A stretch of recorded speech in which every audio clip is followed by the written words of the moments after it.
माझं नाव हेमंत जाधव, मंडळाचा अध्यक्ष. आमची ही परंपरा ती 350 वर्ष प्लस झालेली आहे आता. आणि गावातील प्रत्येक घरटी एक तरुण व्यक्ती उपवास करत असतो. उपवासाला सगळं गोड वगैरे केलं जातं. काही तिखट मीठ तेलकट वगैरे चालत नाही. गावाच्या हद्दीच्या बाहेर जायचं नाही. सर्वांनी एक रंगाचा सगळा पोशाख जो केलेला आहे तो सर्वांनी दुपारतीला वापरला जातो. प्रत्येक जाती धर्माचे लोक इथे उपवास धरतात. 12 बोलीचे लोक आहेत, बाहेरचे लोक आहेत, बाहेरचे पाहुणे सुद्धा लोक इथे उपवास करतात.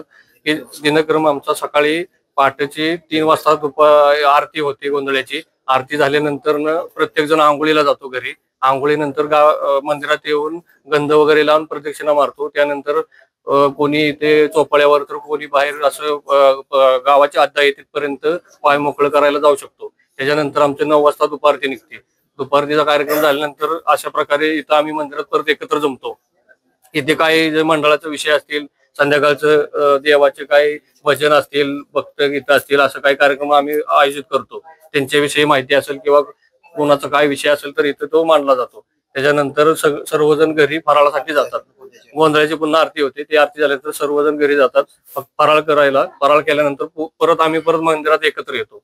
त्यानंतर थोडा असा बघा या चौपाळ्यावरती असे सर्वजण 2 ते 3 तास विसावा घेतात.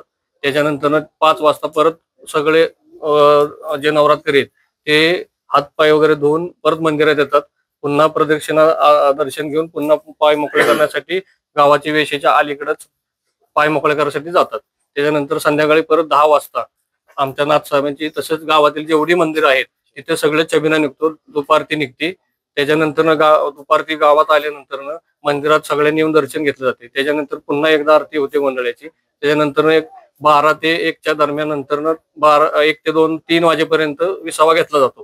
ती नंतर पुन्हा गोंधळाची आरती होते. पुन्हा पुढचा दिनक्रम जसा चालू राहतो. किती वर्षापासून ही परंपरा सुरू आहे? ही 3.5 वर्षाच्या पेक्षा जास्त झालेली आहे. 350 वर्षापेक्षा जास्त झालेली आहे.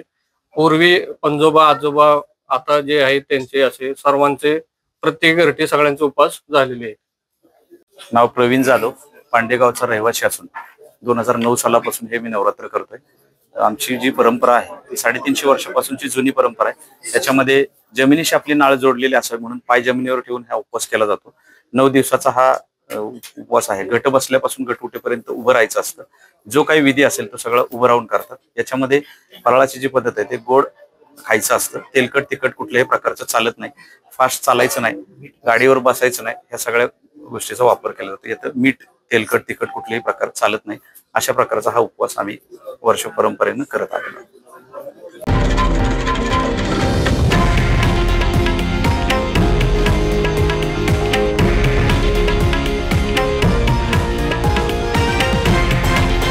हे आहे देशातील नंबर 1 न्यूज नेटवर्क आणि आपण पाहत आहात TV9 मराठी, एकमेव.